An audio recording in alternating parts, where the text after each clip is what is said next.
دنیا میں سب سے بڑی خیانت اپنی سرزمین سے غداری ہے۔ قیمت کوئی بھی ہو، آدمی اگر بک جائے تو ٹکے کا نہیں رہتا۔ دو آنکھیں نار جہنم سے محفوظ رہیں گی، ایک وہ جو اللہ کے خوف سے روتی ہے اور دوسری وہ جو رات بھر جاگ کر اپنی سرحدوں کی پاسبانی کرتی ہے۔ جب دو آدمی آپس میں جھگڑیں، سمجھ لو دونوں غلطی پر ہیں۔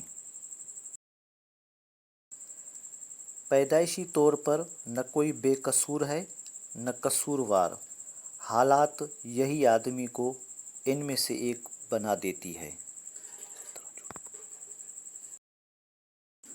1000 قابل انسانوں کے مر جانے سے اتنا نقصان نہیں ہوتا جتنا ایک بیوقوف صاحب اختیار ہونے سے۔ ہر شخص کے ہاں ایک اچھے خاصے قبرستان کا ہونا بہت ضروری ہے تاکہ وہ وہاں اپنے دوستوں کے قصور دفن کر سکے۔